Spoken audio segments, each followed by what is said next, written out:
Hi everyone. I know it may take a few minutes, a little bit for folks to come on, so I'm going to give that a little bit of a moment there. I'm hoping everyone is having a good night if you're seeing this at night, or day if you're seeing this during the day. I will tell you that when I've done these in the past, I've sometimes had trouble actually seeing your comments while I'm doing this. So I may have to come back afterwards, and I will, of course, look, see if there's any comments, any questions, and then just answer them at that point. And I see Susan's on, so hi, Susan.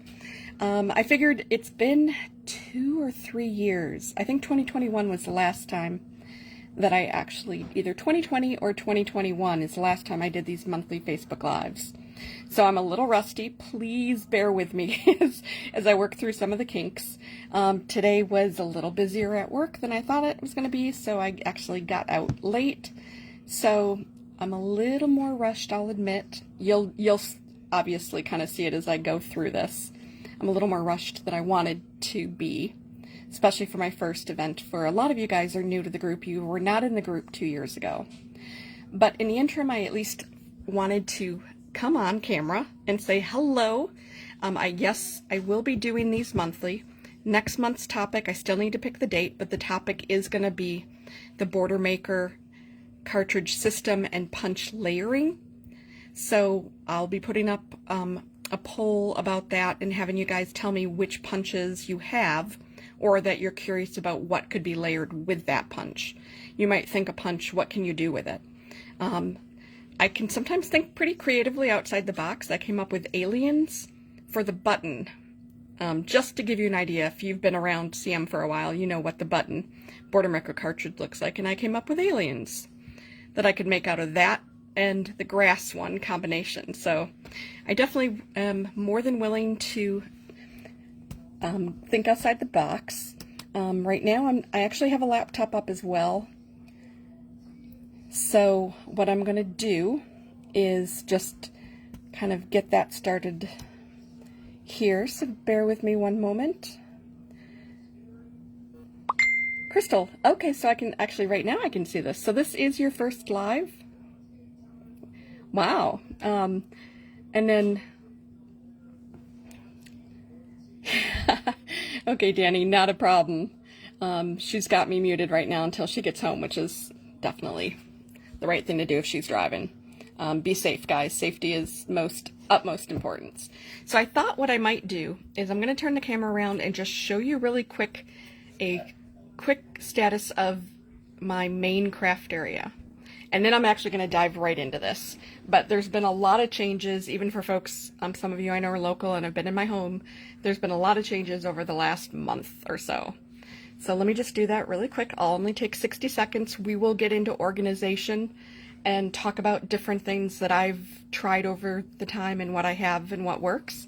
So we will do that later in a different video. So I promise. But I wanted to give you a sneak preview. So this is one of my cabinets here. You can see I've got 10 different Totally Tiffany holders with cardstock. Lots of things down here. I use any organizational product that works. So there's another Totally Tiffany bag. There's 31 gifts. I've got a bunch of buddy bags there. I'm going to scan down here. I have 3 of these. So I have lots of all of my stickles and new bows and pops of color and things like that in these bags, sprays and things. My die organization for the regular size is here. And then this is another cabinet that holds most of my albums, some photos, bling, different things like that. And then I'm just going to scan up here. You can tell all of this has been over like the last 8 years or so. Stampin' Storage is not an inexpensive storage unit, but I found over time it was the best for me. Yes, there is a 3-base scrap rack there and some binders down here that don't fit. All my slimline dies, papers, and everything are in there. So like I said, we'll actually go through all of this in another video, but I just wanted to share, and this is one of the big new things, is I had the one, but I ended up with the others, and these are those large pod inserts for Creative Memories, and I have all of my power palettes in here. My power palettes, or power project folders, technically they're called, I can fit anywhere from 10 to 15, or even probably a little bit more. I tend to stuff them with multiple options, or I'll actually put multiple paper packs in there. Like this one here is Seasonal Sightings, Right On, and Totally Tonal Christmas. So I've got 3 sets of paper packs, and the stickers and the embellishments and stuff in there. So you guys who might have just come on may be going, why am I talking organization? Really, that was just a quick highlight to some things that future Facebook Lives will talk about. But we're actually here today to talk about recipe templates from Creative Memories and how they work, how you can use them, thinking outside the box. What can you do if you are like me and you are challenged in cutting curves? Lots of different things like that. And then also I will touch on the Leah France stencils. So what I'm going to do right now is get the camera. It's going to be jiggling around just for a minute because I'm going to put it on my stand. And I am going to raise my stand up a little bit. And then we will be good to go. Okay. There we go. So what I wanted to do first was I wanted to show some of the finished products, because this video is going to be a long one. I did mention that it was not going to be one that I had like already pre-cut things and, you know, in 30 minutes or 20 minutes I would have a full thing put together. I wanted to show you the realistic view of kind of how these work, but I wanted to also give you tips at the same time. So, and I'm just kind of scanning here. So I do have a couple of these here, and I've shown these before in the past, but you never quite know who is watching the video and who hasn't. So I just wanted to show you a couple things of what these templates can do. So they can do something like this. And I actually want to move this up just a little bit more so you can fully see the whole page. It'll make it a little bit easier as I go through all this. Okay. So this is an example of one of the Creative Memories ones. It was called Wildflower. This was another example. Now you will see that I tend to go toward photos, or the templates that I can use larger photos on. Sorry, I'm having a little struggle. So this is actually the same template, just with different paper, and the leftover, the cutouts from that, made this one. So I have a lot more in that album. It's all the one I'm going to show you right now, but I am going to show you this one because this is one of the more popular ones that was around. This was Starburst from Creative Memories. You'll also see that I tend to like to use it for photos more than for paper. It is made for both, and we're actually going to do paper and we're going to do photos tonight. But I wanted to just show you some of the different varieties. You will see this is another Starburst, and the main difference is it's using the same paper, but it's using a different base. So that one is in here. And then coming up, here's it in the pink style.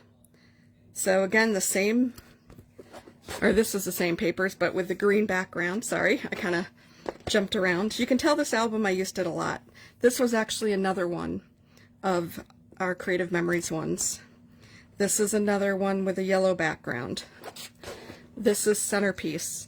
This was my first time using Centerpiece. Anybody who has a sharp eye can tell these are not straight circles. The good news is I'm going to show you a couple tips on avoiding those circles. So, lastly, there's only 2 more I wanted to show you.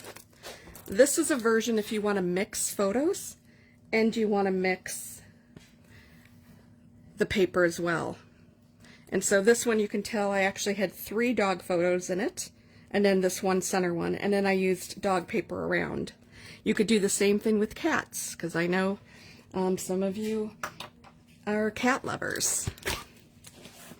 And then this one is one that I'm not going to get into, but I did want to show it. I believe it's still on the website. It might be in Last Chance. This was from Mosaic. And what I loved Mosaic for, and I'm going to show you one of the others that this works with, Botanical Burst, as well. It really works well when you have the same photo over and over and over. And I don't know about you, but I don't edit my photos. I just print everything I have. I don't weed it out until I've seen it printed, because sometimes I can use a photo in multiple books. Other times I can use a photo in different locations, in different, I think I just said different books, but you can use it in different ways. You can also, there was more to this, but I decided I wasn't going to use the full template. And you don't have to use the full template. You can just use a portion of the template to add a little bit of flair to your page. That's what's pretty cool about these, is they give you flexibility. So let me clear off my seat. And then I will go ahead and do one last thing that I wanted to show you, and then we'll actually get started on this. So this is the sort and stash binder. So my Creative Memories templates are in here. These sleeves are actually not Creative Memories, they're totally Tiffany's scrap racks. But so I have there are some that you guys know I've sold off. Some of you have lovingly, or bought the ones that I lovingly tried and just realized it wasn't quite the right fit for me. So what I did want to show is just the different varieties that we've had. The one where you saw the photo where it was just the photo and it was trimmed to lengthen it, that was this one called Framework. And they, not that long ago, came out with an 8x8 size for Framework.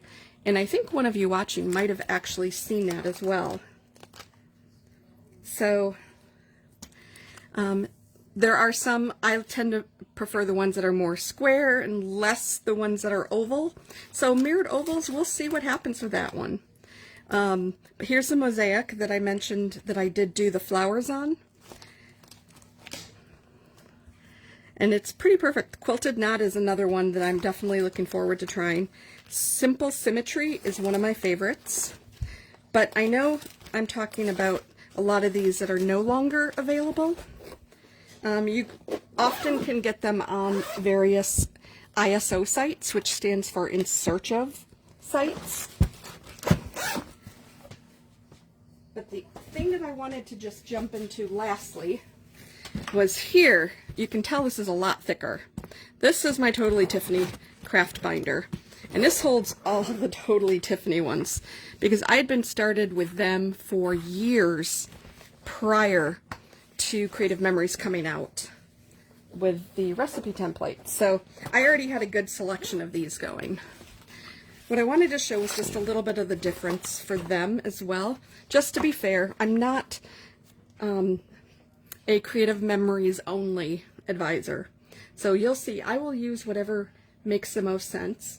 I will only use, or will primarily only use adhesive. I will only use pages and albums, but the rest of it, it depends what it is I need. One of the things Leah France has is that they do have some overlays. So when I was mentioning before about not having to use the entire layout, one of the things I meant by that, and this is a good example, Unbelievable has all of these things, and you may look at this and say, those leaves, that's a pain in the butt. I'm not going to do that. Well, guess what? You don't have to. If you look at the template, what you could use is the square itself. Now here's a tip, and this one is available. I actually have a couple of these still in stock. There's a blog post going around right now that has like a mosaic look, in that there's this block all the way around that becomes the outer edge.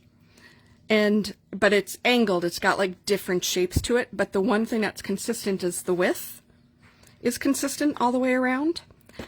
This would be a sneak way of using that. So you could just cut out the blocks on the inner, and we're actually going to go through and cut it so you can see how that all works. And then just maybe you just want to put a border down the side of different papers, and then maybe you slice it down the middle and flip the paper so it's either side. So you could just use this just like you would use a punch now, for example, or maybe you just want to use the corner and you want to do all 4 corners. So you don't have to use the whole thing.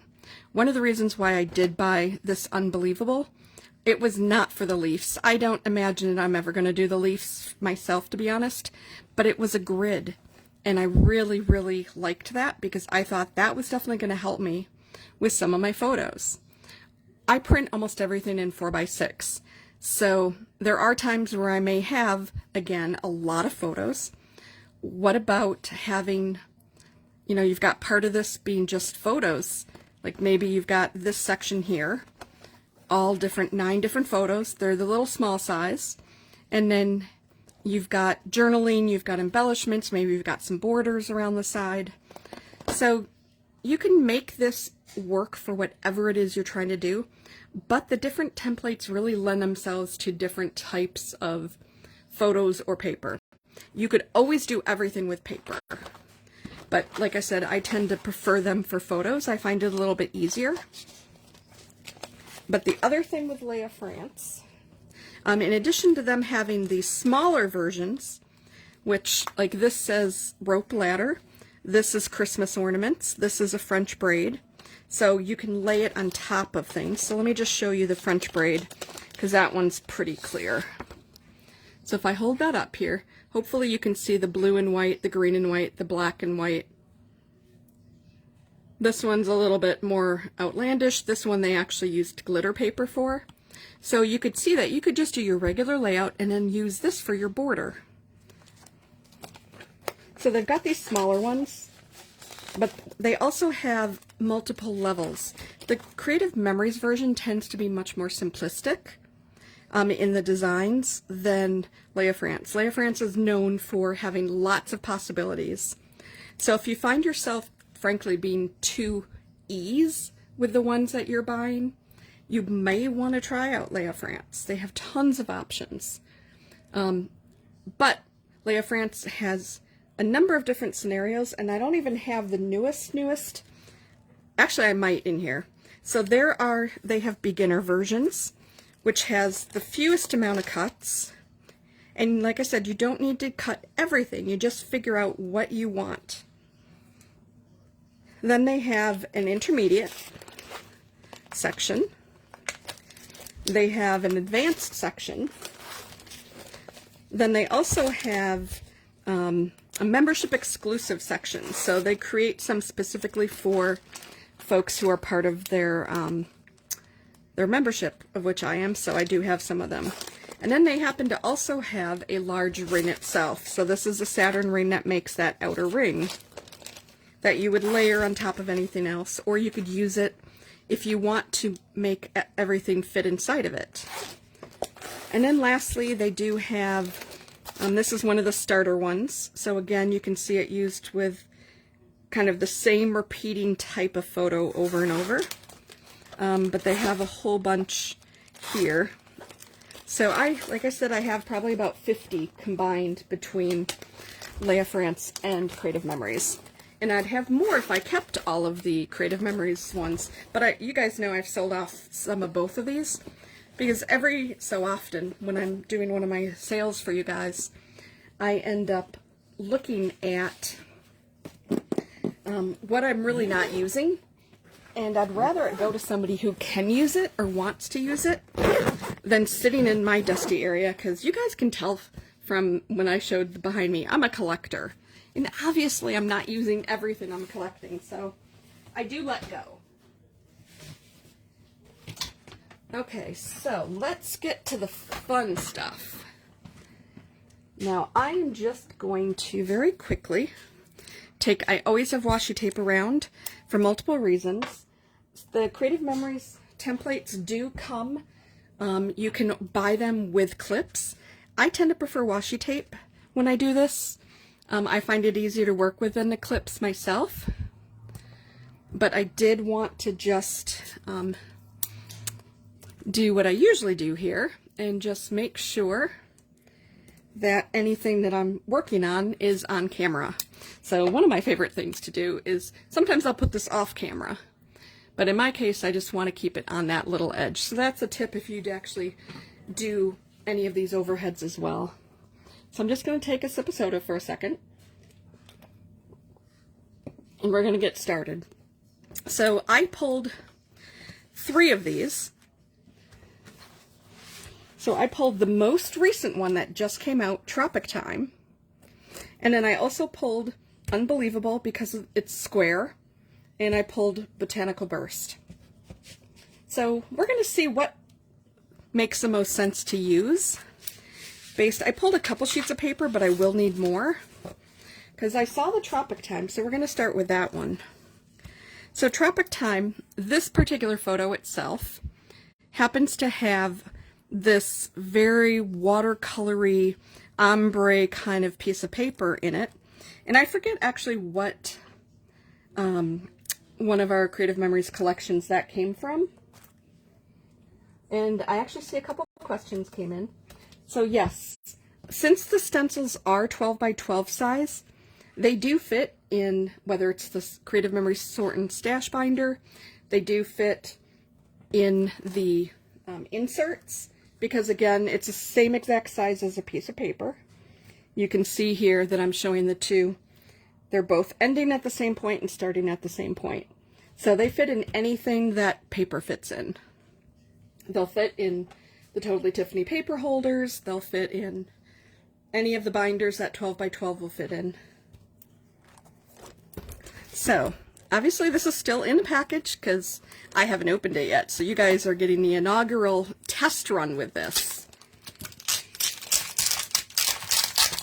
And yes, that got a little loud. So I figure we'll start with Tropic Time. And what I wanted to do with Tropic Time, like I said, I typically use photos. Tropic Time itself looks like this. And so what it has is waves to it. And then it's basically broken into the 4 quadrants. And then there's a center section which could be a star kind of shape. Don't make me count how many of those are. Octagon, it's definitely not hexagon. Don't know if it's octagon or is there a decagon? Whatever 10 is. Not sure about that. But then here, there's also there's a larger square. And there's these little tiny things that are like half moons. I don't worry about that. I am not trying to mimic every single possible cut on this. And I think that's where people get tripped up when they're first looking at this. It looks overwhelming. So what I do is I just kind of look at it and I sort of figure out, okay, what do I want to do? Given you guys have seen that I use Starburst a lot, you guys might recognize that there is a kind of triangle thing going on here. So if you have a photo that works with that dimension, I don't think I do with this, then that would be a good route to go. However, I don't have a photo because all my photos are 4x6 or smaller. So I'm just going to grab one here. So I do a lot of concert ones. I have tons of concert albums. From Bon Jovi to Imagine Dragons. You saw the Kelly Clarkson. There was a 80s mixtape one that had 5 artists and just a myriad more. And what I realized with this, if you take a look at it, the nice thing about it is that you can lift this up and figure out what you want to do first. Like in my case, I'm testing photos first, but I have a hunch I'm not going to go with a photo for this. So a photo here, I actually could. If you see, I could use, you know, it's not a full triangle. It doesn't come to a point down here, but I could actually use this if I wanted to. And I could just cut this, and I could just do the wave up here. I could cut this down here, follow this hump, and then I just need to make sure that down here connects properly. And then yes, I could actually include that in there. I'm not going to do that with this one because I love, sometimes the favorite thing for me, it's the singer, and I think this actually, yep, this goes this way. It's a singer, but it's also the light show. Light shows, it's amazing to me what they do at concerts. I think for Kelly Clarkson, I took 500 photos, and 400 of them were probably of the light show. Or no, that was actually Bon Jovi, I'm sorry. Because that was amazing. Kelly was much more actually in my face, so I had more close-ups of her. In this case, these little things don't necessarily make sense to do, you know, maybe a partial thing. Maybe you just do these first two. You could do that. Like, I technically could do something like this. It would capture, you know, this light. Let's see, I want to make sure this light's in there. So I could actually just include this here as a photo. But then you got to think, okay, then are you going to do another photo on this side to balance it? In this case, I'm not going to do photos at all. I will come back to photos with the next template. But I wanted to get started to show you kind of, you just got to play with it. Just look underneath and see what makes the most sense. Here, this distance is bigger than a 4x6, because sure, I could go this direction, but it's not going to, it's going to leave all of this open. So I could again use the center part as a photo. So this might be pretty cool. Like, this actually could be the centerpiece that I use, because that really covers everything. I get the light show in there, and I get the two singers, the singer and the one guitar player in there. So I might use that one for the centerpiece. So I'm just going to set that aside over here. And then I did actually have some that I printed out that were 4x4 size, but you can tell again, 4x4 does not cover this whole outer area. It will cover the inner area. So, for example, this is actually a pretty good close-up. And I think that's actually probably a better one to use on this. This, if I remember correct, this is actually one of the local bands, Hairbaners Ball. Local bands here in the Chicagoland area. I could be wrong. But there is Sebastian. Okay, so, yep, this does look like it. So I will definitely use one of these guys for the center. But I'm, in the interim here, I'm going to, now that I know what my center photo is, I want to match paper to it. So if I just look, I want to see if I can find the lead singer in the middle. I have a lot of photos of the other guys. Not as, okay, there we go. So let's kind of look at this again. Again, like I said, I'm going to make this real. I have not, I mean, I pulled out a series of photos to, you know, otherwise we could be here for hours. I've got 7,000 photos that need to get scrapped. But so I did pull out some ideas. So this is one possibility for the center. And I'm just going to check here and hold that up a little bit more so you guys can see that. That would go in this center star. Or this is the actual lead singer.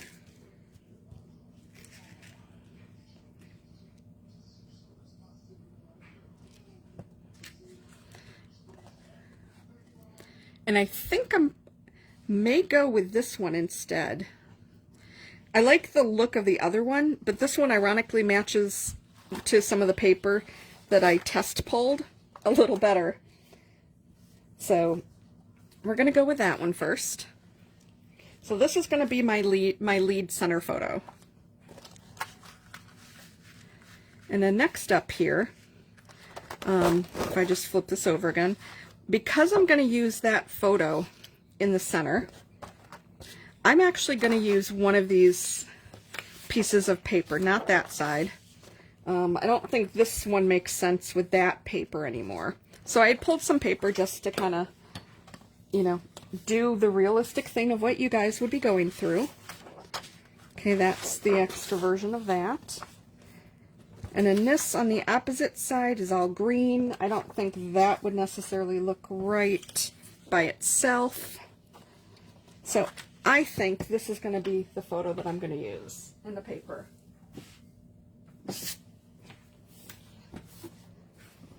So first up, I'm going to grab my 13 by 13 mat. The reason I'm going to use that is twofold here. There's definitely a lot of things that can help with when you're lining stuff up. So this is what this is going to look like. And then this is going to be in the middle.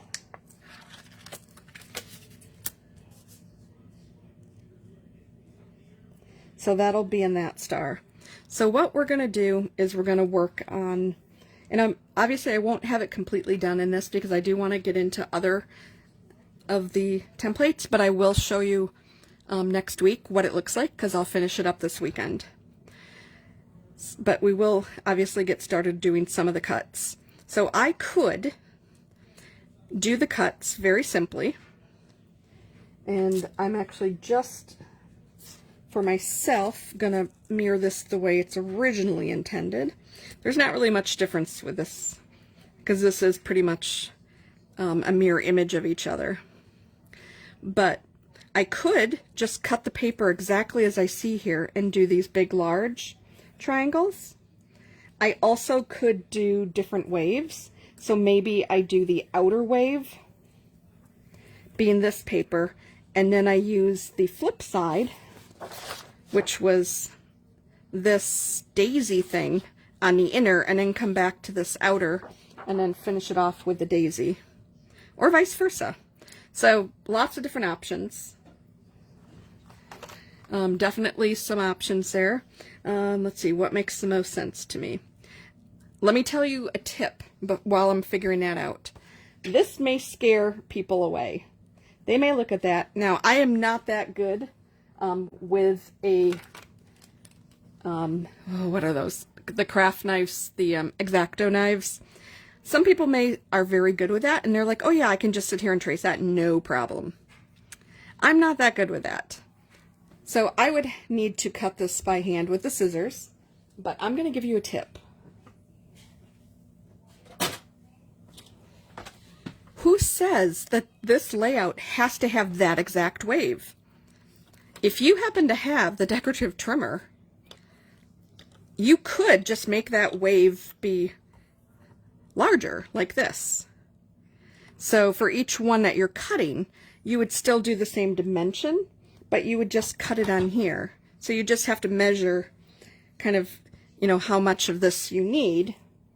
You can actually just trim the whole top part and then just cut the part off that you don't need. It's a little more work in one way, but it makes it a lot easier if you're nervous about all those waves. I'm one that gets a little nervous, but I'm not going to go the specialty tip route. I'm going to dive right in. So one of the things that, for this one, I could actually just do, it almost actually doesn't look that bad, but I want to orient the paper a little bit. I want to see which direction makes the most sense for the paper. That yellow laying against the one color we just had it wasn't quite working as much for me. So let's see here.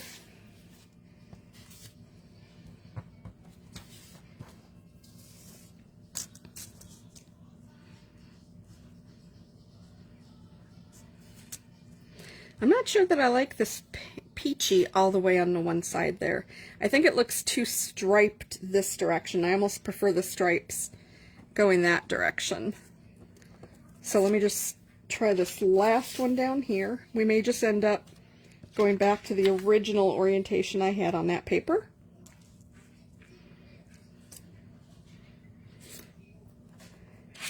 Yep, because we're almost there. Let's go back to this route. And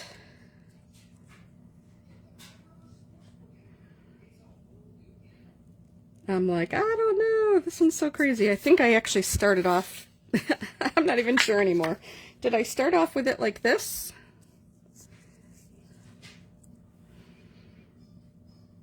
I think that's the route I'm going to go. I'm going to do this final decision. So, what was I talking about with the washi tape? So here's why I do washi tape. You want to make sure you have enough of it.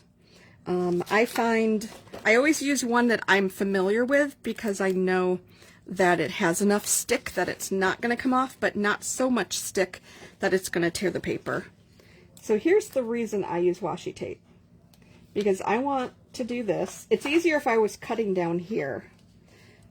And then I'm going to put another one up here, so I hinge it. I use washi tape to help hinge this.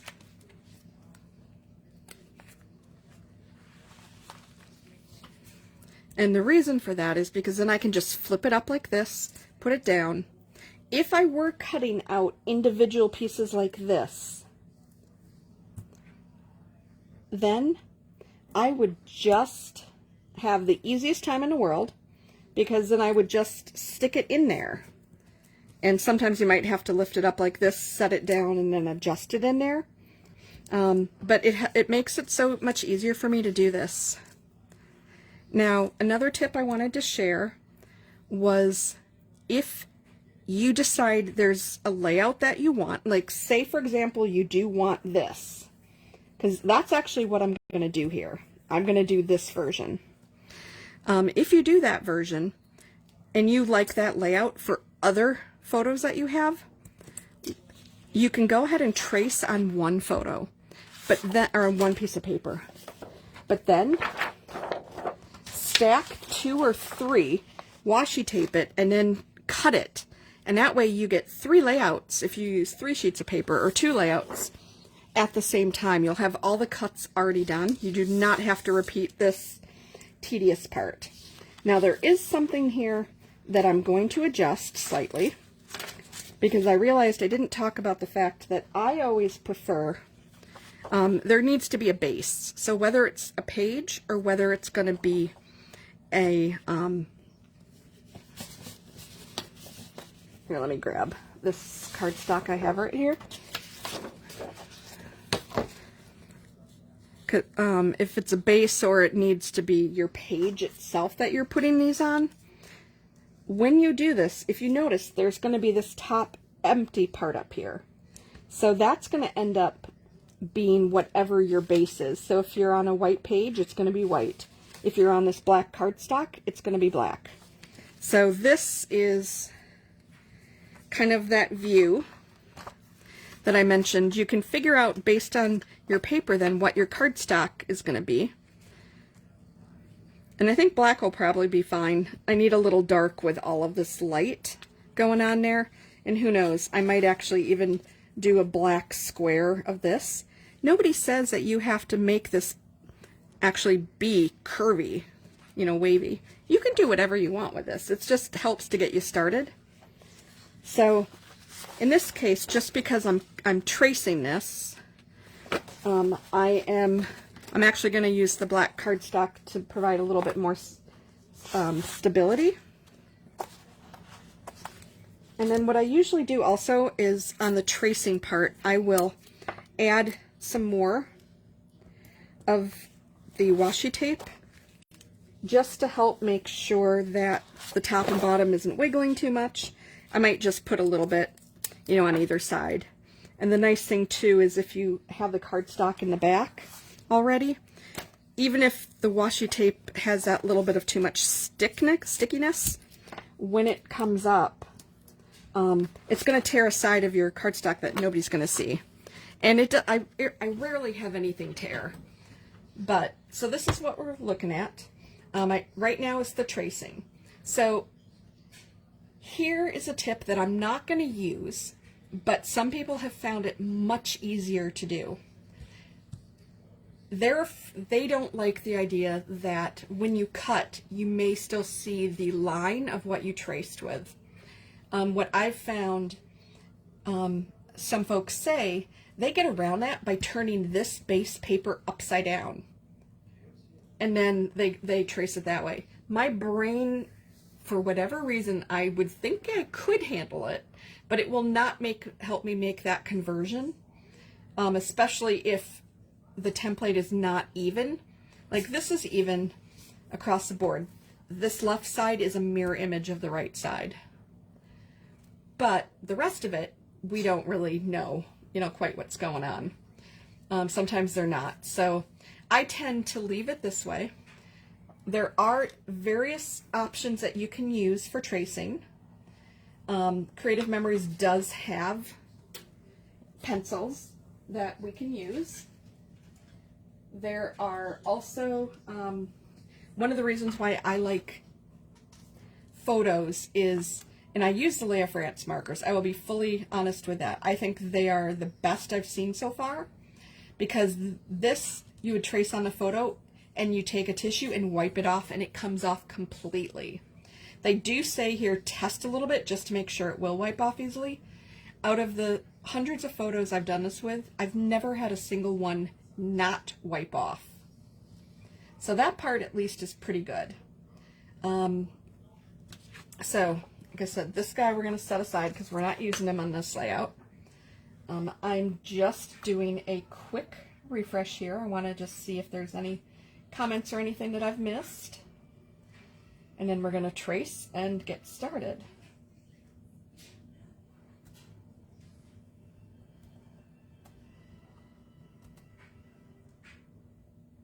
Okay, so it looks pretty much like, I think I'm caught up on photos. It says there's 8, although I don't see 8. Maybe they'll come through at some point.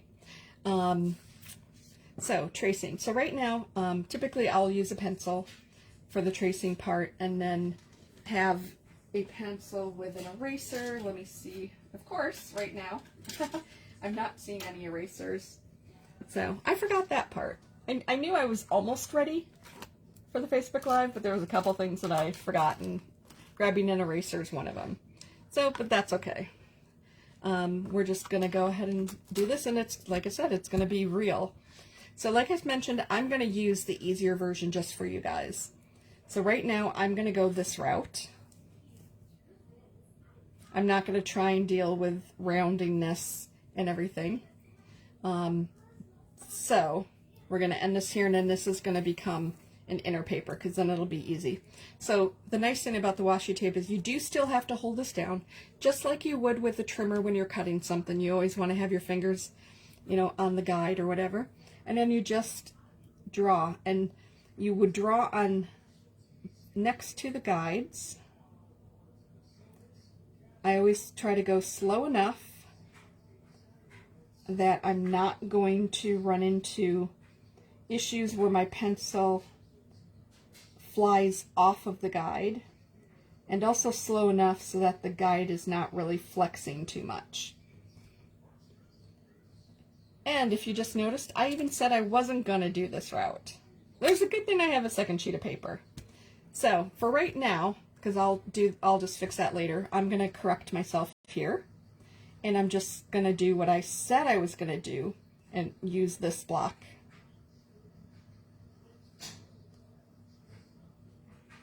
Okay, so this is going to be the whole first thing. So we're going to cut this side. We're going to ignore my mistake over here.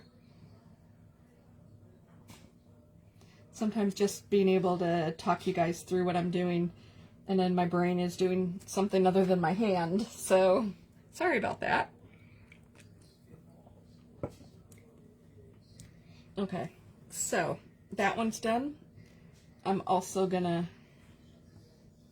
do this one. So what I'm going to do is I'm going to do one side of this, and then I'll finish the other side up off camera. Oh, you've got to be kidding me. That's okay. One of these I'm going to get right. So we're going to go this way. We're going to go this angle, come down here. Mistakes happen, folks, and mistake is never a mistake. You can always use that, you know, for extras. You can use it to test your new punches out, because you should always, before you're going to use your punch on things that you actually care about, maybe you've got some specialty cardstock or something, always you want to clean it out, because like punches have oil and things. So this can end up in the scrap pile. It could also be layered on something else. So here I do have that part, and now I'm just going to finish this part. So this will be our half. So instead of having the peachy and light green half, we're going to have this half.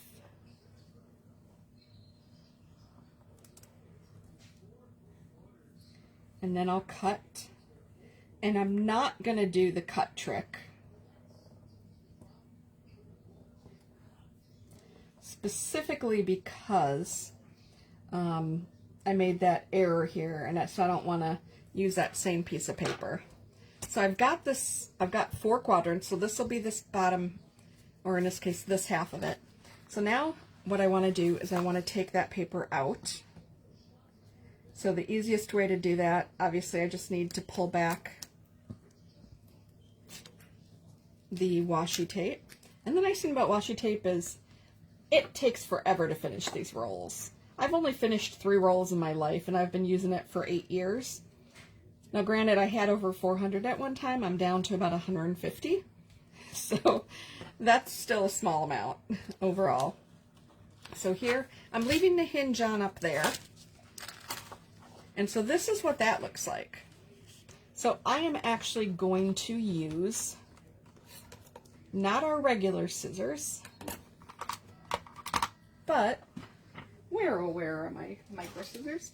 Here's my micro scissors. Now, if you've never used these, you might be wondering, what the heck is the difference? One of the main differences is, obviously you can see here that this width is much longer. This is for normal things. When you have to make small, intricate cuts, this one is better. And why is that? Because if you've ever tried to cut paper and you're trying to cut it really narrow, you don't typically do that down here. You have to make those pivots further up in the blade. But then when you're doing that, this is potentially cutting, you know, getting too close to other parts of the paper. So the nice thing I found, and there's probably other tips, but the way that I've found this, the middle of this is much less potential for other cutting errors to happen. So I'm going to use this, and I'm just going to start cutting this out. So I'm going to start here, and since the line itself was drawn on the inside of this already, if you cut too far more on the inside, all that's going to mean is that you're going to have more of the white space on this. So if you cut on the opposite side, though, you're going to see your line. So it doesn't matter with photos, but it does matter more when you have paper, because like I said, I don't have an eraser right now, so I cannot erase my line. So I'm going to try and cut just on the outer edge of the line.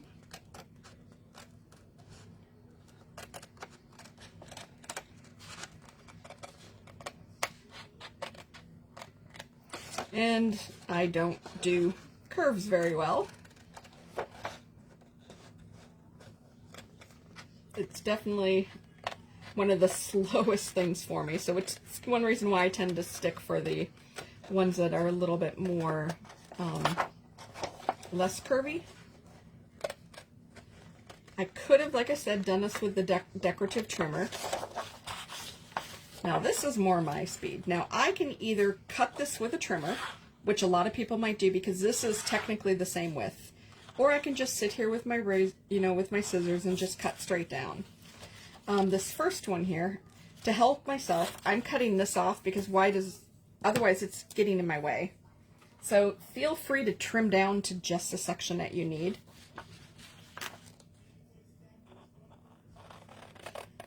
So here, it's not 100% perfect. The trimmer would make it a straight, perfect line. So if that really matters to you, anywhere you can use a trimmer, like this line, trimmer is best all the way. There's no doubt about it. Even the longer scissors is as well, because in that case, you can get almost this whole thing done in one line. So in that case, you could go back to the larger scissors. But the larger scissors makes it a little hard to do these kinds of curves. The fussy cutting, I believe, is the term used for it. Fussy cutting is not my favorite. I fully admit that.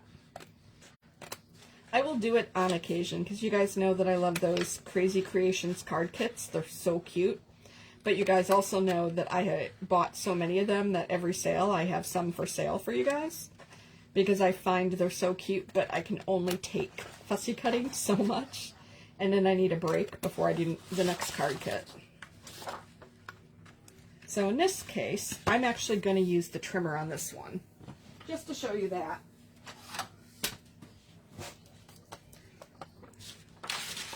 So here's my trimmer. The easiest thing to do is figure out what angle is going to give you the best cut, because you have this rest of this paper as well. And you end up always with those kind of issues. And it may be that this one, I can't easily use the trimmer. So, because I've been cutting this way, that'll be the challenge. When I make these cuts, I'll be able to use the trimmer. But this one right now, I won't. Or actually, you know what? I'm not using this bottom half of the paper anymore. So, I am just going to toss this. This is extra right now. This is the section we are using. And look at that. Boom. I now have access to it. So my line currently is on, strangely enough, I have this, I'm using my fourth one. So I want to just line this up on the 4. And I do happen to have these little guides in here.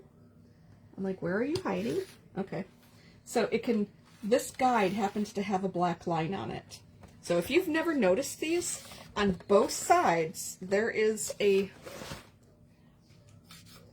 little white, well, clear guide that comes out, and it has a black line. So I'm holding that up. Hopefully you guys can see that line.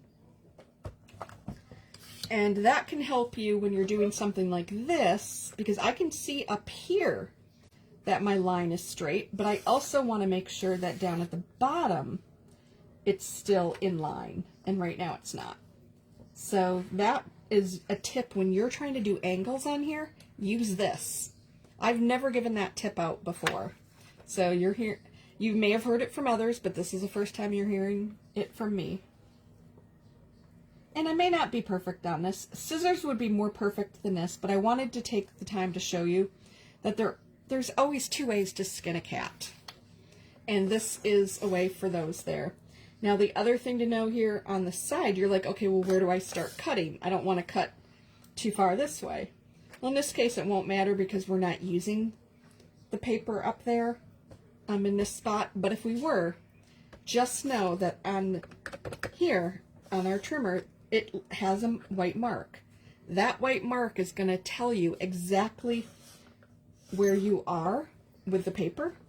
So I can see here that this is basically at the 8 1/4.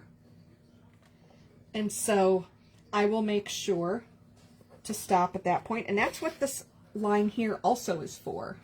Because I can use this as a guide and say, okay, stop cutting here. Does that make sense? So one of the challenges with that, using it the way I was just about to, is it's actually going to start cutting here where the blade is. But I know it's 8 1/4, So I can still see kind of where that is here.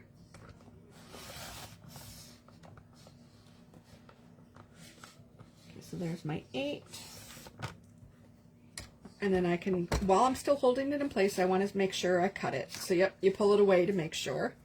So I did cut that pretty, not too bad, if I say so.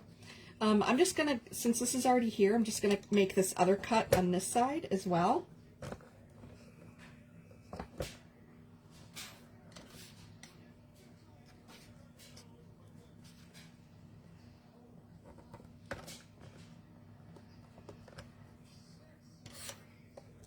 So this one's also going to go to the same spot to start.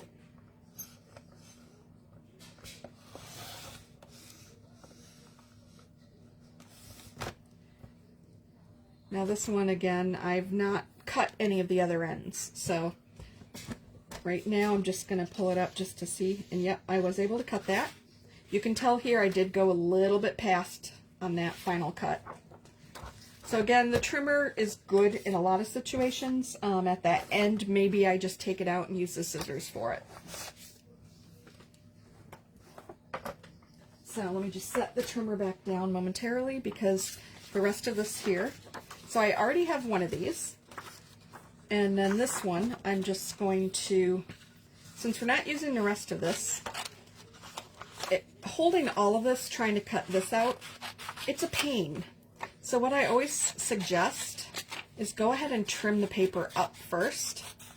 Then you've got less that's going to be in your way. Because I don't want in your way. I want to be able to, get it done and show you guys, how this ultimately will work. Now, if you were actually cutting each individual section of this, so for example, what I started to do was cut each line, the hinge is perfect because you can actually lay that line down in there while this is on here. It makes it so easy and so quick. You don't have to figure out where anything goes because it's already attached and you just fill in the blank, so to speak. It's a little more, not difficult, but it's a little different process when I'm going through multiple lines here. Okay, so I'm going to jump over to the larger one so I can get the rest of this in one cut. There we go. Back to this one.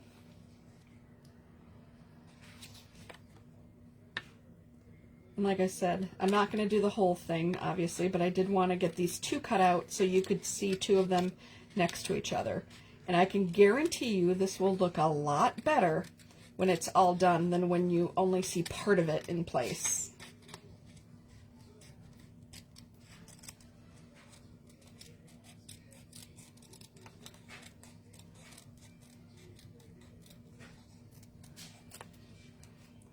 See, some people are like, hey, but I got a point. Okay, so here's my 2 cut out.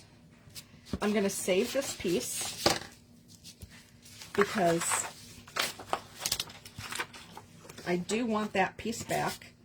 And right now I'm just going to take this extra washi tape off because I'm not going to use it anymore. And that way it'll stop interfering with what I'm doing. But I'm going to always keep the hinge on. I love the hinge myself. A lot of people, they don't use it. So you figure out what works for you guys. So I've got these 2 pieces. They were going to be these top 2. So then you just kind of end up figuring out, okay, so how is it fitting? Like, what was the actual path for it? And that's the interesting part, because when you actually look at this, you're like, wait a minute. How does this fit? Okay, so that's how that one fits. And this is how this one fits. So all I'm going to do is I'm going to put some repositionable adhesive on here. I tend, when I'm using, I mean, frankly, 90% of what I do, I'm using repositionable. For adhering my layouts to pages, I will use regular. But for almost everything else, I use repositionable myself. There's been conversations going on about how sticky and permanent it gets over time. And it could be a day or something, frankly. It could become permanent enough to your paper that pulling it off might pull up a little bit of paper. I have found that that has happened. Yep, so that's how that goes. But when you're actually just trying to position something, I love it. And the fact that it has these little dots on it, so if you end up going a little bit too far on your paper or on your craft mat, you can easily wipe the dots away. It's not that sticky tab paper that the regular has. Especially when you're trying to adhere border cartridges and things. I use that extensively because those tabs don't always fit the right spot. So here's why I like the hinge. I can try to figure out the right spot of where this is going to sit and fit into here properly. And of course, you know, my cuts are never 100% perfect, so it ends up being, it's like, what makes the most sense? I do want to get this angled correctly. So I can lift it back up again, and I can actually figure out, you know, I'm like, okay, so my focus is going to be up here. You can't look at every one of the spots at the same time. So once I took one spot, what is the most important? I have these two pieces, so I want to make sure that gap is going to be similar to each other. Then if you noticed, once I did that, the rest of this actually falls pretty close in line. I'm not sticking out underneath too much. So I'm going to do the same thing with this one. And there's my repositionable. I am a adhesive mega user. So I tend to prefer more adhesive than less. Some people will be like, okay, here's two little bits and they're done. Whatever works. But just so you guys, if you guys are newer and you think that these layouts need this, it doesn't. It's just like you're laying down a photo mat. So whatever you would do with the photo mat is all you really need to do with this. Now, if you've got really fancy curves, you may want to put a little bit more on those curves. So again, I'm just going to focus on one end, which is going to be this, trying to, you know, match this up.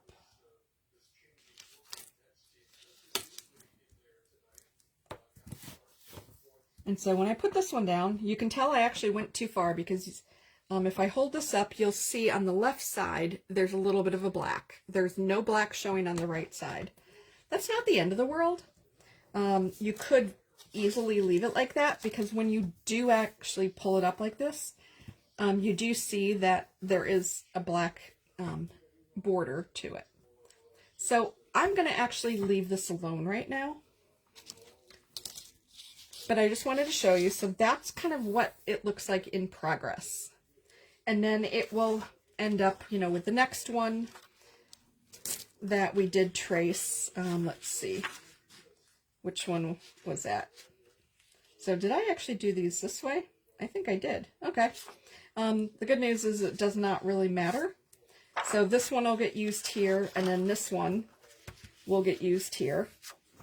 These look like they are pretty, they're not 100% identical, but they're close enough. And that's probably, when I come to think of it here, I'm actually going to remove this and put this in the proper spot. And the reason for that is because this better matches this hump here, which is not on this side. So I'm just going to add just a couple more little spots here to that. And I'm going to put this down, and then I'm going to use this big long straight line as my guide. Okay, so that's down. And that's the start of what this one's going to look like. So I don't know if there's any questions on this so far. I can keep going on this one if somebody mentions that maybe they want to see me finish off the whole half, because I do have it here I can cut. I'm happy to do that. Otherwise, I wanted to move on to one of the different ones. And let me just grab a soda a second. So by Sunday night, all these layouts that I'm doing right now, I will show you what the final product looked like. But I wanted to show you, the paper cutting. Again, the key tip that I say is whatever you're tracing, cut multiple sheets of paper at a time. You can store it somewhere else. What I would recommend is, if you buy paper packs, they typically come with, and I don't have one handy right now. It's over there. The actual baggie that it comes in. Store those extra pieces that way. One other tip, if you find, like the first time you're using the layout, you really, really, really like that layout, like Starburst. I did this with Starburst because I found I was going back to it over and over and over again. What I would recommend is maybe you've got some cardstock color that you absolutely hate. I am not a fan of yellow. You guys know that. I hate bees. My husband, I had to call 911 because he got stung by bees. I've hated bees my whole life, been afraid of bees. I'm one of those that screams bloody murder. Yeah, I just high pitch, the most annoying sound you can think of is me. I fully admit that. That is one of my major, flaws in terms of insects and things. But what I would recommend, if you find that there's a layout or a style that you want to repeat over and over, create yourself a template. And what I mean by that is trace out whatever that design is. Now, you technically could trace out everything here because then you have that design. You can then store this in with your template. Or you could store this, maybe you do, Totally Tiffany has where you can actually create a binder of what you have elsewhere, so you can always flip through it. Or maybe you have an idea book or idea section that you have. So trace out the template. I would not recommend doing that for every template you have unless you really like them. If you found one that was super easy to use, then you should definitely make a template out of it. Like I said, use some cardstock maybe you've got some crappy cardstock. Maybe it's got stuff on one side and you just haven't thrown it out yet because, like me, you're like, I'll use it someday. Trace it, and then you'll always have that as a sample idea. And you can figure out, it's always easiest to look directly with the templates in your photos or your paper, but you can use this to give it an idea. Will my photo fit the dimensions? If it's easier to just flip through these than it is to have to pull this whole system out and figure out which one would work, I would definitely go ahead and do that. So that's one tip. Otherwise, I'm going to move away from Tropic Time. Like I said, I do have, I think, 2 of these available in stock. So once you see the finished product that I do with this one, if you want it, just go ahead and, mention it on the video here. And I am happy to set it aside. It is also in my albums, in album number 2. It's going to be toward the bottom because that was just released. I forget if it was January or February at this point. I think it was January's release. So it's one of the newest things in the album, which means it'll be at the bottom. So, okay, moving away, like I said, from Tropic Time. Sure, let me see something here. Okay, Lori, let me know what is it. I am holding stuff up when there's something I'm doing there. Right now I'm just kind of transitioning to one of the other templates. So let me know specifically what you would want. In order to see the whole page, I did have to go a little bit high with the camera. So like I said, I will finish that up separately off camera, and then I will come back. So I'm just going to jump in with Unbelievable. next, because it is, again, it's a square, it's a little bit easier. If you actually measure what this is, and I don't actually have my tape measure. My tape measure is in the new small flex pod that I bought, which is already in my rolling bag over there for some upcoming props. What I plan, if you measure this, you could actually just cut out the squares ahead if you want. That's always a perfect, easy thing to do. But I'm going to just talk about this one right now and using what I mentioned about using it as a potential border. So, with this one, let's see, what kind of paper would we want? I've got some paper over here. So I'm just going to grab it. We're going to flip through. I've got the stack of paper that I have not been able to, kind of categorize yet. Granted, some of it is not Sam. Some of it is. Because again, I am an equal opportunity person. And so when I see beautiful paper like that has the gold, kind of that foiled, I'm like, I'm all in on that. It's like, it doesn't matter who it's from. Okay, this actually I think would be kind of cute as a border. So I'm going to grab that one.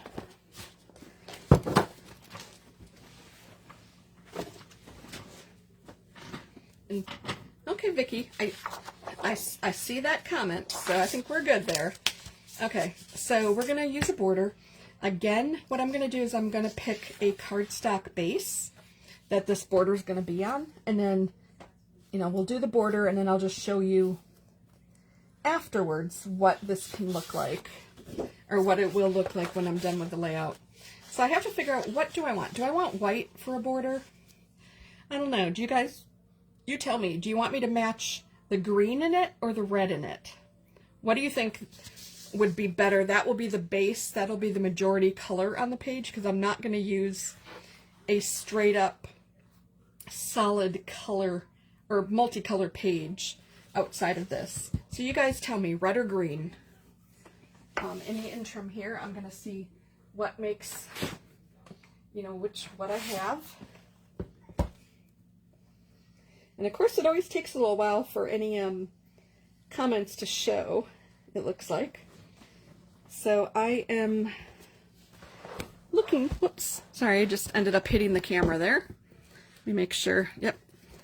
Okay, so here's all of my reds. So let's see what's gonna make the most sense. That looks like, I might want a darker red. Let's see, we've got one vote for green that I see.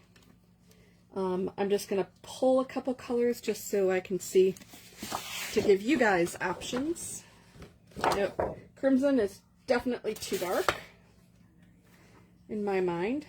Let's look at cranberry. And then I'll definitely pull, my best pick for a green. Okay, so looks like that's the red. So that would be cranberry. Or, let's see, oh my lord. The greens, I have a lot of greens. This paper handler is bulging on greens. I think I'm going to need to do something with some of these greens. So, I like the red, but the green, okay.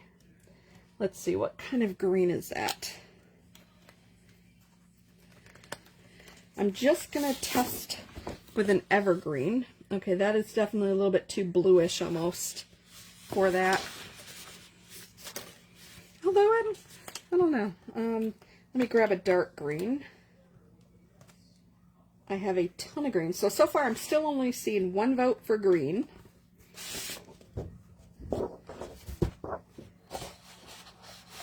Okay, and then here is, yeah, I don't like the evergreen once I throw this one on.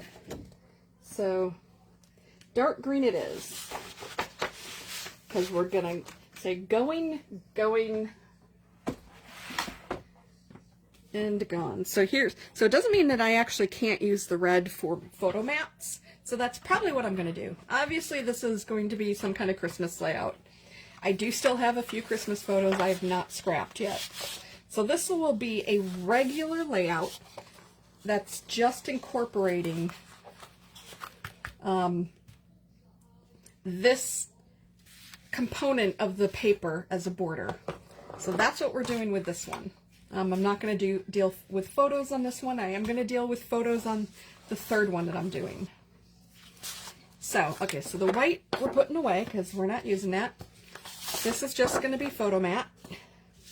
So again, in this case, technically you don't need the green adhered to this, but since I like to do the hinge technique, as like, I think there's probably some other term somebody's used it for.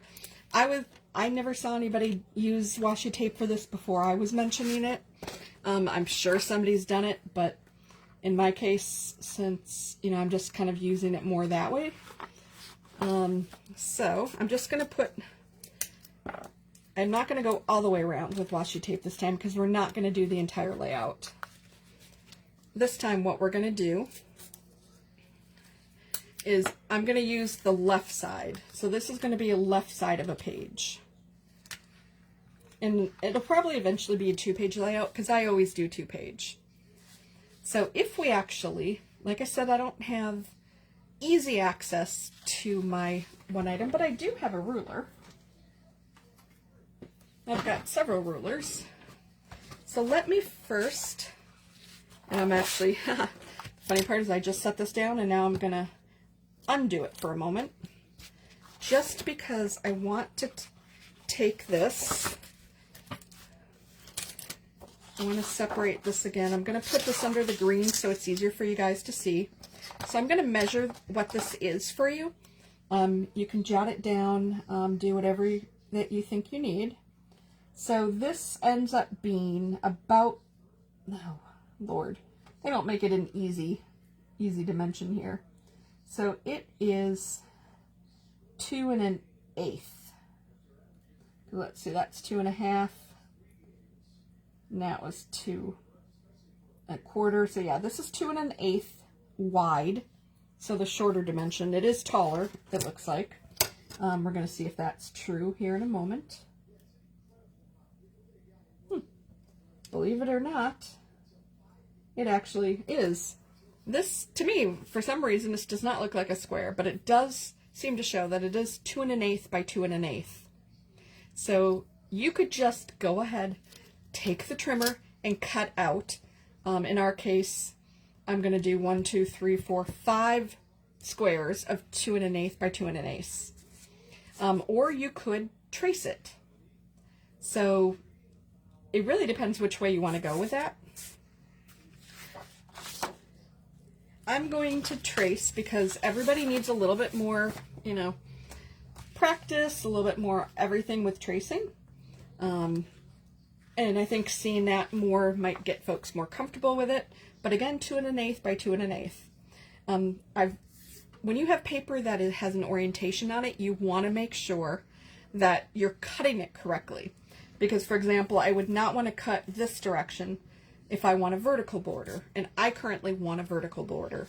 I think this vertical look will be cute, and the 2 1/8 inch wide is actually a really nice width, because you could actually layer something on top of it if you chose. If you think it just looks too plain by itself, you can add a border punch on it. For example, we've got the holly punch. We've got some other punches too that would look okay coming down vertically on it.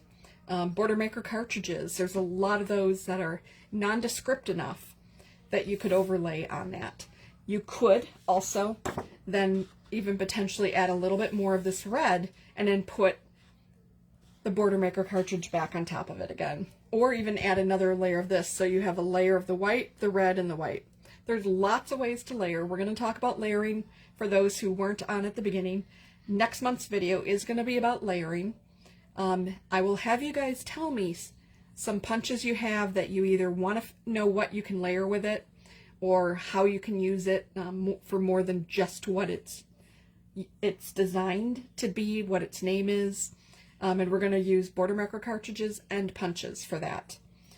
It is, for that one, is definitely going to be more creative memories oriented. I only have a couple now that are not CM punches, so will definitely be a little bit more oriented toward that. So if you do not have and do not want Creative Memories punches, you could still pay attention, because some of those punches have similar images to, you know, kind of wavy, you know, and such for Martha Stewart punches. I forget, one of the other brands, Close to My Heart, had some. I don't know if they still do. But there's definitely some information you might be able to get out of it, even if you are not a CM Punch or Boilermaker cartridge user yet. And if you end up being one, I do have one Boilermaker cartridge left in stock. It is that limited edition two-tone blue. Okay, so let's get to tracing. I will shut up and trace. So here we're doing the outer square. The paper's almost a little busy, so I know that can be a little challenging. If I decided I just wanted to do this square, there's nothing that says I can't do this smaller version as well. So there's nothing stopping me, but I've decided I'm doing the actual full outer square. So I'm just going to come across the top here. I don't need, well, actually technically I guess I do. You could be smart about this, and actually instead of lining it up fully, you could line up your left edge with this and washi tape that if you chose. That way you don't have to cut off the left edge, and it does end up saving you cutting ability. I'm choosing not to do that this time, but it is a possibility, and it's always weird because this actually does not even end up level. I didn't notice that with this one before. So what I'm doing is going to have a slight modification to it when I'm done. This border is not a full 12 by 12 border, but I'm going to make it one. Okay, so it's a little hard to see, but I did trace out that part. So now all I'm going to do here, this one, because it's a straight line, I can very easily, this is why I like hinging, I can pull this out and that still stays in place. I can very easily grab my trimmer again, and I'm just going to cut down this straight line.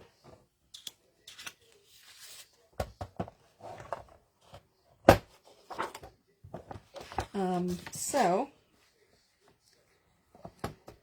again, what I'm going to do here is I'm going to use this guide, because I want to make sure that when you can't quite see with something like this, when you need to line up with something and it's not all the way up here, that guide that is both on here, because the center point, and I will hold this up again just to show that again. So the center point of this is where the cut will be. And then also over here, this black line, it's not part of this, it's actually separate. That black line, you can use these guides to help make sure that your paper is fully straight where you want it to be, as well as just keeping it straight this way. So my cut is all the way over here, and it looks like that is lining up. Okay, so I'm just going to go ahead and slice all the way down.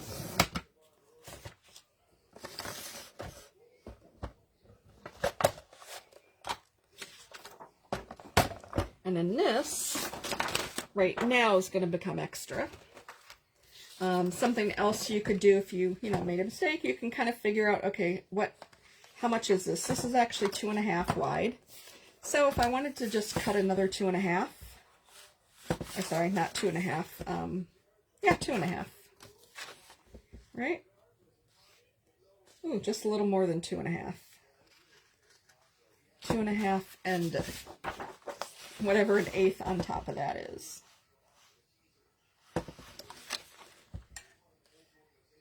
Yep, I'm always double, triple checking the cuts because I don't really want to mess it up too much. Okay, so I always pull the paper away, and then we've got this part. So if you notice, I didn't actually make these cuts yet because I just wanted to show you, say you just wanted to leave this as this. So the easiest to do is just use that. Okay, you've got a 2 1/8. And you just want to adhere it to the paper like that. It's like, bingo, you're done. You don't have to do anything more. You can also offset it a little bit. So this is kind of going away from just the template, but how you can use part of the template without having to use the whole thing. So you probably wouldn't want to do something in the center, but maybe you want to do something, you know, leave more space over here because you're going to have a photo that kind of ends up crossing it entirely. It's obviously the wrong kind of photo for this paper, but you might have something that's doing that and not just keeping us on the edge. Or maybe this is going to be this side of the page. So when you're looking at your book, you may want to have this over here. So you definitely have a lot of options that you can play with.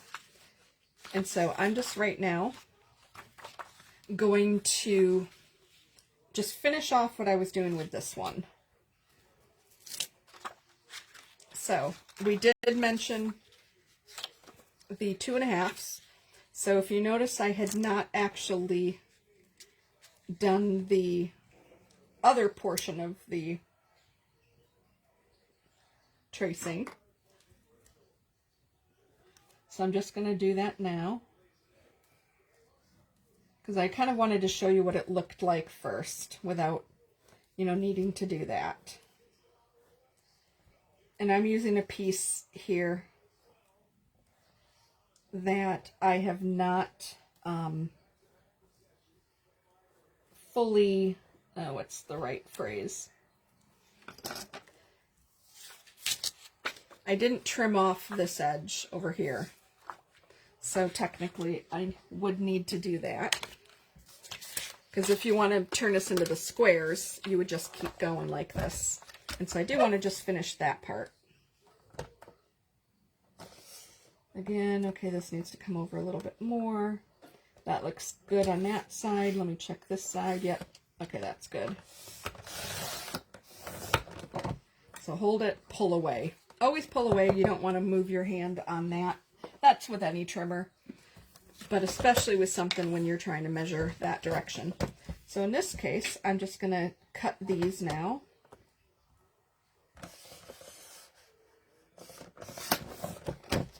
So this is no longer going to be a 12 by 12 size because I am making these squares the size that they are in the template. And this will help. Let me show you something else. So let me just keep cutting. As soon as I'm done with these, we'll be good. And then I can jump into the last template using photos. And again, I'll only show a little bit of that. And then I'll show you on Sunday when I finish all 3 layouts. That is my promise to you. By Sunday night, I will post what the finished items look like.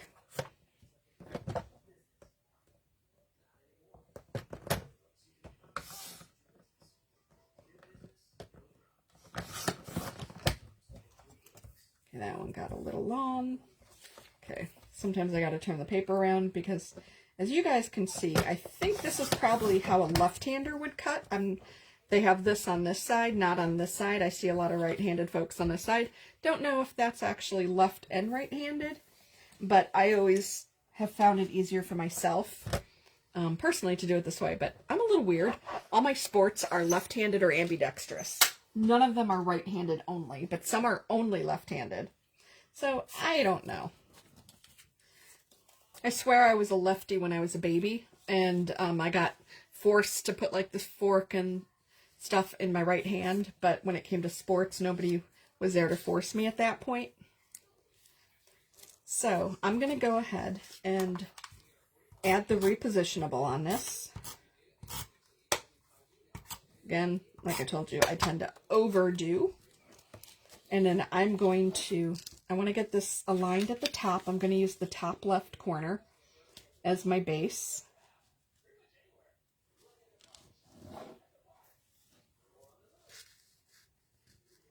This one's a little awkward because it doesn't actually end properly. Okay, so that's pretty close. It'll be a little bit off, but ultimately it's not gonna matter too much when it's all said and done, hopefully. However, when I look at that, I do notice I do need to change it slightly. So I'm just gonna actually pick it up and slide it in a little. And I think that's gonna work. I cut it a little bit too short on the one direction. That's going to happen. Now,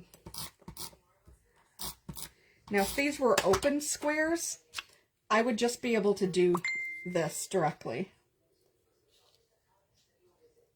And just plop it in right like that.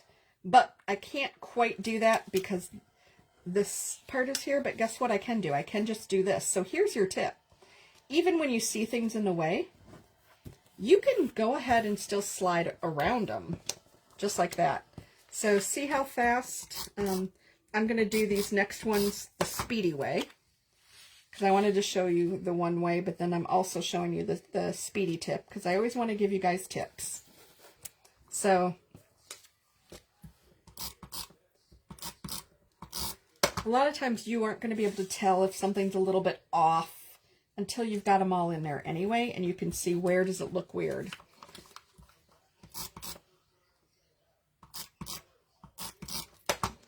So this one, obviously, there's no way I can slide this under, so this one I have to lift up and just kind of force it into the space. I'm going to use the top left because that's what I was using for everything else. And then I'm going to pull that one back down a little bit. Now you will see on here, it's what happens when you don't have an eraser. You are seeing some of my lines that are left because when I trimmed on that side, I ended up trimming on the outside of the line instead of on the line or inside the line. Inside the line means you'll have a skinnier view. Outside means you're going to see your line. An eraser will take that right off. Currently, I just don't have one on me for this. So what I am going to do here, because when I look at this, I kind of think this one's a little too much of a gap. So I'm just going to move this one down. And since I've picked it up twice now, I'm just going to reapply with some new adhesive. That's kind of a tip that I've learned is you can move it around once, but if you move it around a second time, just give it a little bit more adhesive to make sure that it, kind of sticks. So that's exactly what this one would look like. And then whatever you want to do with that after that effect, you can. But that's pretty much, whoops, sorry, my light, I just hit it, so let me just adjust that again a little bit. So that's what that one looks like. So that's a way that you can just use a portion of the template. You don't have to use the whole thing again. So like I said, I will finish this one off fully for you guys and show you what that will look like. So that now I'm just going to jump, because I want to be done by 8:30. I know I've been on for an hour and a half. I did figure this would probably be about a 2-hour thing. I didn't want to go longer than that for you guys, especially for folks that are coming on and off. That's a long time, but you can kind of scan through and see which of these 3 styles of templates you prefer, and then just look at that portion. So I'm going to go with Botanical Burst. I think I have one of these left. I'm not sure. But I liked this because it was very photo heavy. And it's definitely appeals to me. I tried to find my flower photos because I love doing those flower ones, like the mosaic one I showed you at the very beginning. Those are flowers that we have that come up. They're, I keep wanting to say irises, but they're not irises. I'm like, it's on the tip of my tongue. Anybody out there, Lori, if you're still on, you probably know what those flowers are, because I know you have a huge heart for decoration, and I've seen some of the outsides of your house. But anyway, I digress here. So let me go ahead and get started on this one, because this one's curvy. This one might scare folks, but I wanted to show you it does not have to be that bad. So this was Botanical Burst. This way you get to see some straight angles, you get to see some waves, and you get to see full-on curves.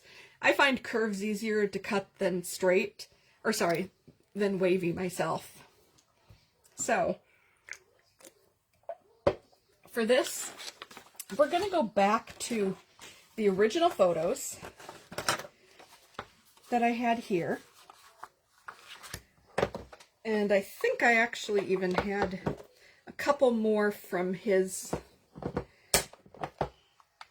concert. I have to just double check if some of these others are also from the same concert. Yep, they are.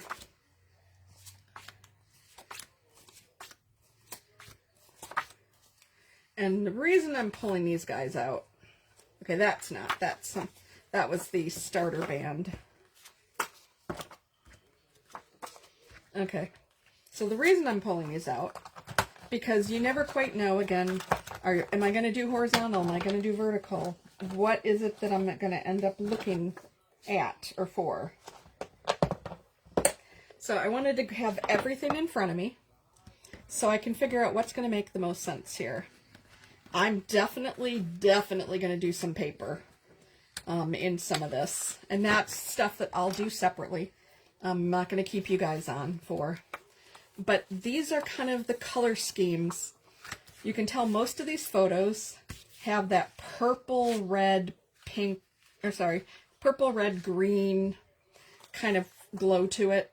A little bit of orange, a little bit of blue, but it's, again, I take a lot of photos because I love, you know, all the lighting that they have in it. So I want to pick my background color right now first. I don't think black will work because there's a lot of darkness in here already. Green could be challenging because, like, if I use this one, then green itself is gonna be a problem. So here I do happen to have that goldenrod that I had pulled out before. So we're gonna see what makes the most sense.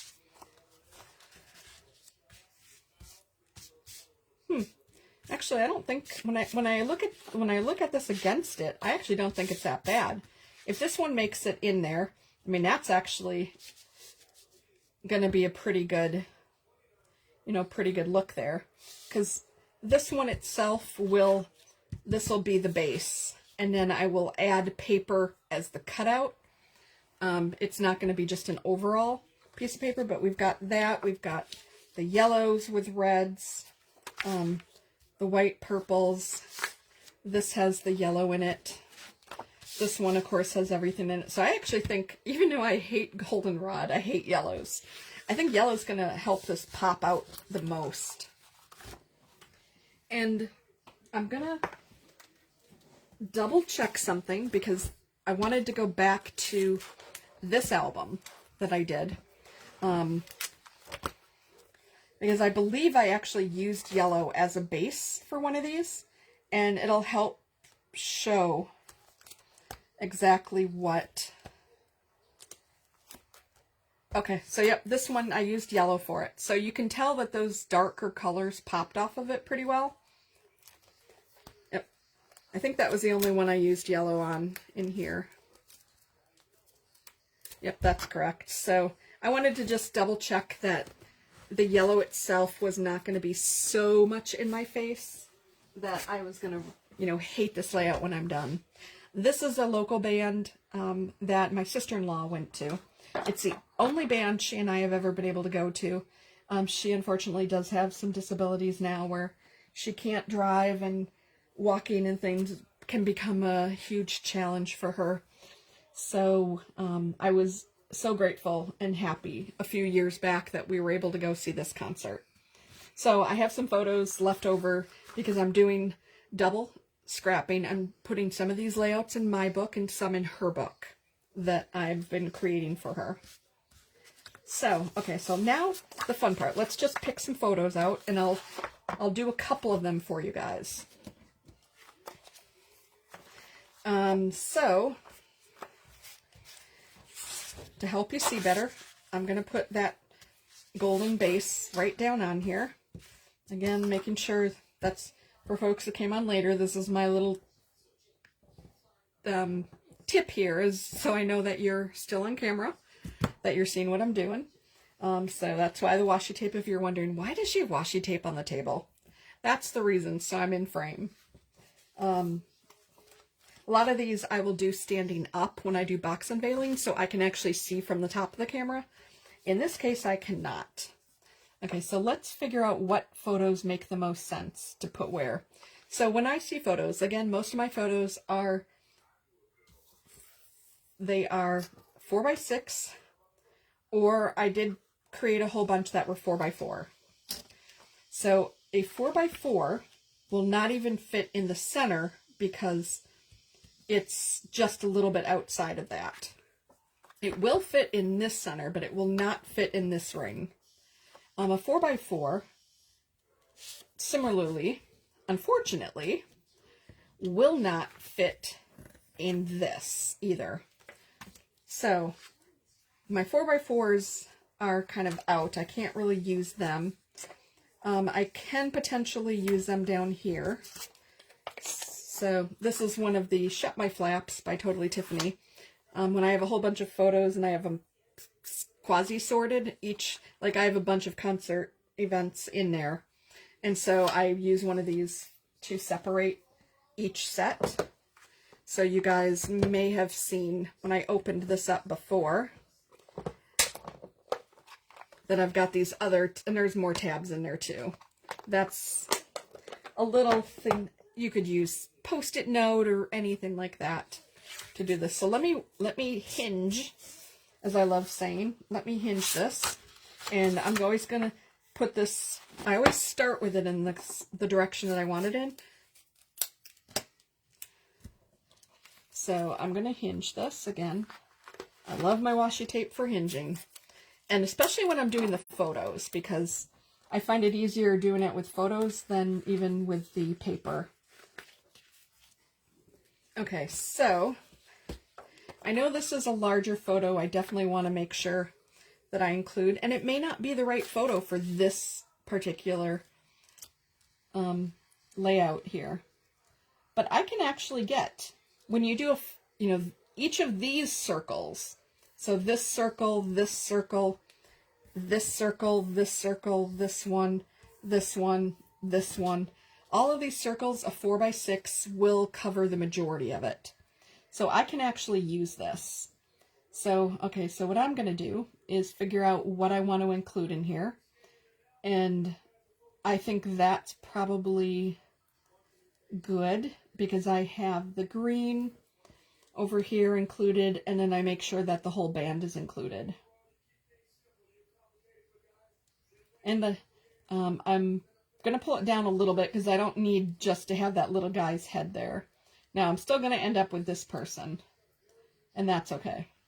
So I'm going to leave it right there. Now because I'm going to actually trace on the photo, I don't want the photo to move. And the photo, unlike the paper, which could be washi taped around, I'm going to be cutting this part off. So I'm just going to washi tape over that. Same thing over here because I'm going to be cutting this part off. So I'm just washi taping that down. So while the template is plastic, it will give a little bit. It won't be too bad. So now that I'm using photos, there are, and let me see, please tell me I have the other colors here. Yes, okay.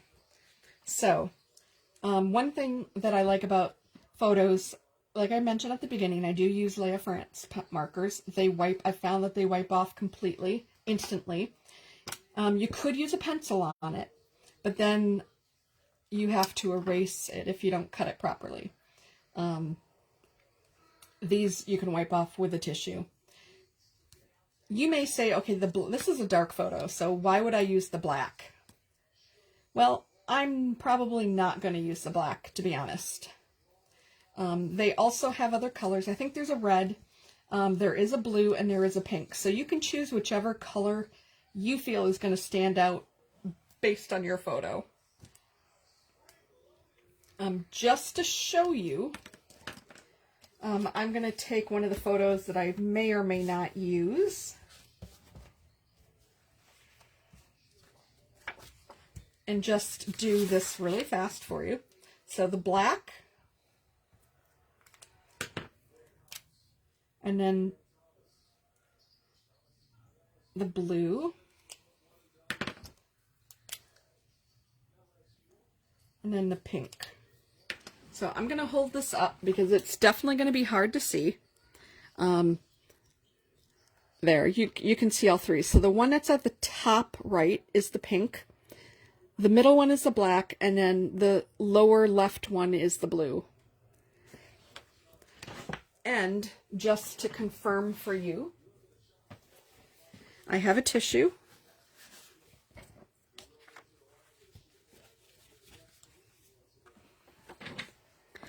And it has gone away. So all of these worked. You always want to kind of test it out.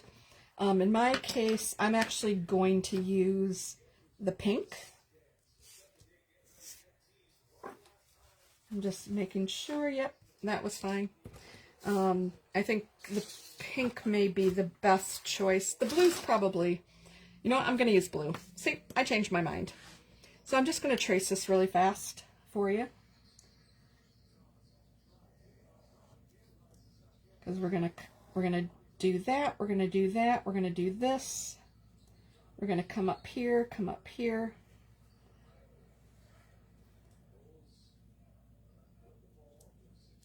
And sometimes you trace too much, which I just did. And that's okay. So every once in a while the mistake gets made, and that's one thing I love about this is I can just sit here and now remove this, and I'm going to start over with that. And yes, I actually may not have been, in this case, probably putting this on here was not the right choice to do.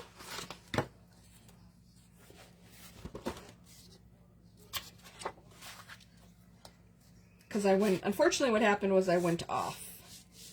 So what I'm going to end up doing at the end is just flipping this around, and that's okay. So I'm just going to put this back down. I realized that it came up in movement a little bit, because if you see down here, I'm trying to incorporate that in here as well. The photo does not have enough space for top and bottom, so I want to make sure that I at least have part of this covered,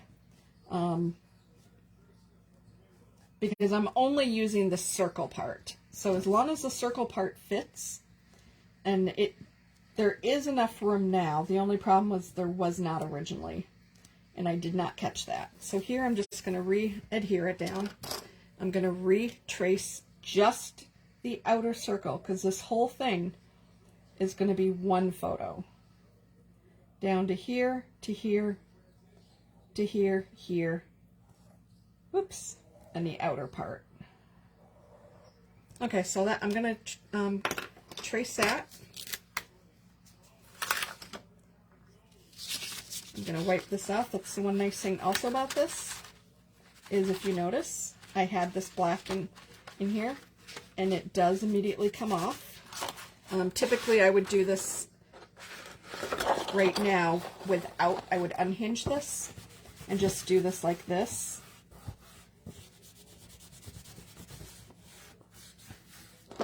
And that's why I like that eraser better than a pencil, because the pencil will end up leaving some. So we're going to just set this aside, and then I'm just going to cut this. Let's see, Vicky. To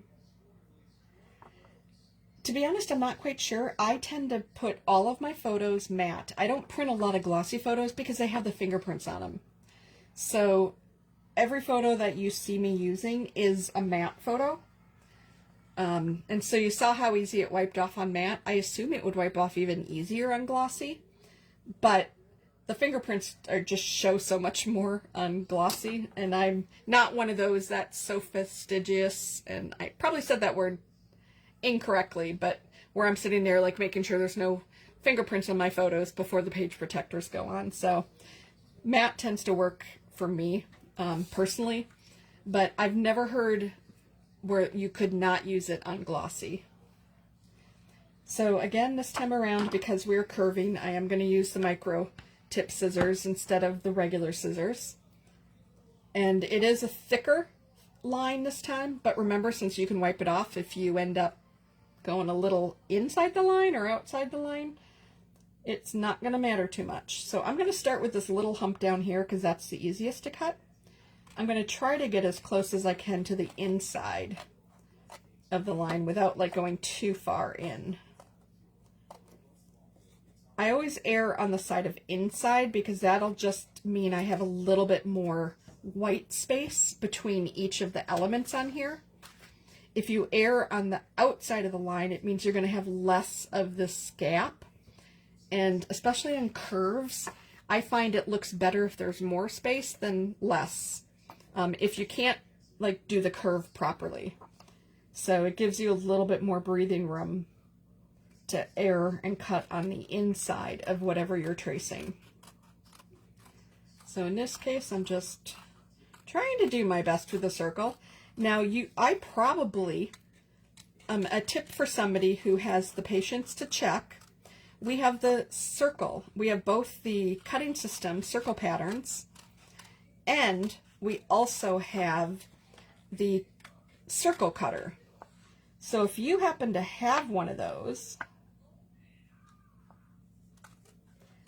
nothing is stopping you. I'm going to go off script again. Nothing is going to stop you here from saying, okay, maybe I don't like this size, but my circle cutter will make it slightly smaller. Nothing's to stop you from saying, don't mirror the, instead of using the template, why don't you cut out, figure out like how many circles you want. Like maybe you want this circle, this one, and this one. That's kind of what looks like what I'm doing here, frankly. So maybe I'm just going to do these 4. So, and then the rest is going to be paper of some other kind. So you could figure out what that is for a circle cutter, or the cutting system, and then just cut this out that way. And you could then it could become a full circle, because when you add, it doesn't matter if this is cut here or not, if you're putting something on top of it. So when this top layer is put on over it, it's going to hide it anyway and create that concave because this is curved. So just another tip that you don't have to get hung up on this. If you've never used these, it's probably easiest just to start and follow what makes the most sense. But you can tell this is almost the original size. This was the original 4x6 size, and you can tell I got most of it in there. I got all the key stuff in there. There's always going to be some extraneous stuff. I don't tend to focus in, like, I would not have just wanted this one person. I wanted the whole thing, but you could. You might have some photos where you just have these little tiny 2x2s or something. You could definitely do that as well. So interesting, I had not even seen your comment, Vicki, when I just mentioned about the cutting system or the circle. I don't know which size would work with this, but as I said, it definitely could work. One of our templates came out and actually the circles do actually fit the cutting system. I don't remember which one it is. It was circles, so typically, unless they're big things like this that I can imagine most of my photo fitting into, I haven't really paid attention to those as much. So this is what this one would look like. Unfortunately, with all these lines, I can't do anything about that part. But I'm going to trace out one more. And then that is, actually, you know what? I'm just going to adhere this one down for you first, because I'm looking at the time here. Let me know if there's something else right now that you want me to cover. Make sure that I cover or answer for you in this last little bit. And then, like I said, I'm going to finish this whole thing up for all 3 of these over this, whoops, The hinge, when it falls apart, man. I forgot to double check to make sure that was in place again. And love my washi tape because it comes right off. Okay, so, yep, just let me know if there's anything that you guys want me to answer in this, last little bit.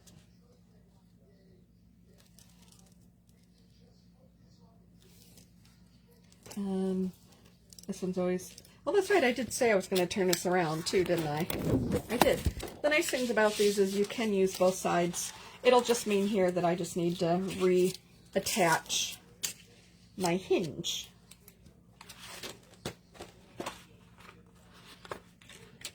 So this is kind of a realistic thing. This is one reason why I say when you find a pattern you want, trace once, but cut multiple sheets of paper at a time when you're doing the paper part. Unfortunately, it doesn't work with the photos because every photo is a little different unless you printed out like 3 of the same photo. Then yes, you could actually, if you say you had 2 grandkids and then you wanted this layout to be replicated in each of theirs and you wanted one for yourself, you could cut out 3 photos at the same time with the tracing that I just did. And then you'd be able to, bam, just put it all together really fast. So I'm just going to, like I said, go back and adhere this down. That's always the hardest part sometimes, is trying to line it up and get it where it fits just right. So I'm a little bit over on this side.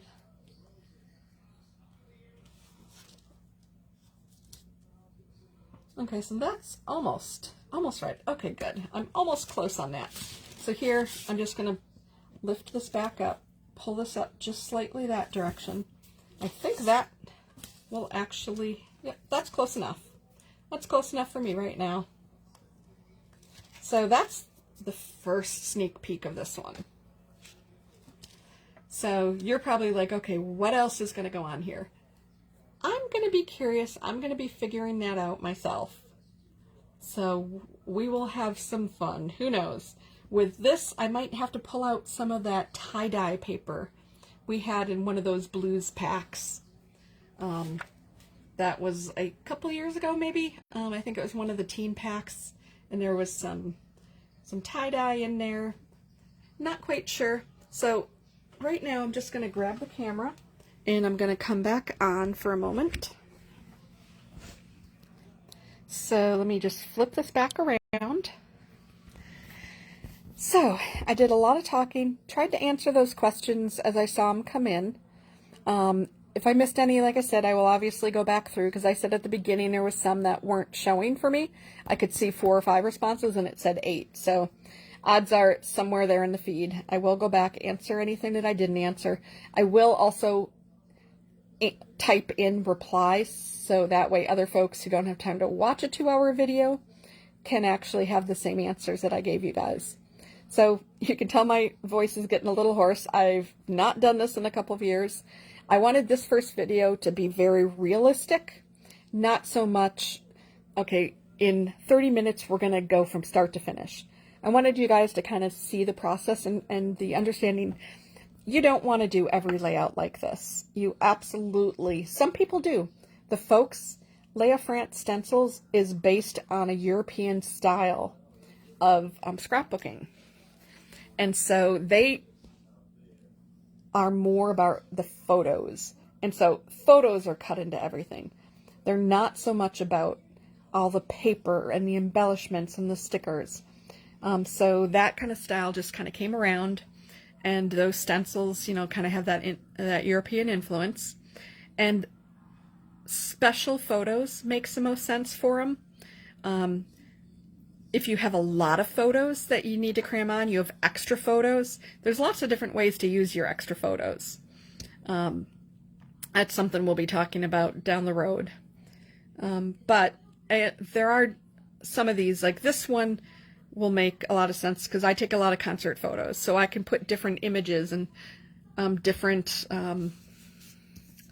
whatchamacallits, these guys. All the light shows in there. I have layouts that are just all light shows from Bon Jovi, which I didn't show you, but I could have. I do actually try to make this a little shorter where possible. So like I said, that's kind of it on this. I will finish up these 3 this weekend and then let you know how the end result turned out.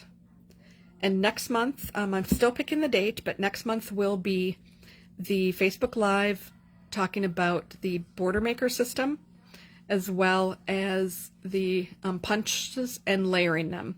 What can go together? What can you use in a different way? For example, train tracks you can use for a fence. There's a number of them you can use for a fence, actually. So there's a lot of different things that folks have an idea of. Lastly, I will leave you with this. Like I did mention, I do have one of the botanical bursts. I had 2 of the Unbelievables. I think I saw one person claim one in there. I do have a couple of the Tropic Time that I showed you at the beginning. And there are albums. So just like you guys go to my Facebook sales albums, I do have an album that is full of not as much the new stuff. I have to add the newer Creative Memories recipe template images in there, but things that I've seen other people post. I have an album that shows different samples for that. There's a separate album that shows the Lait of France, different ones, and it lists which stencil or recipe template was used. So you can search in there. The Creative Memories unofficial layout group has albums for every single collection. They also have albums for the recipe template, so you could search in there. There's also just the virtual crop group.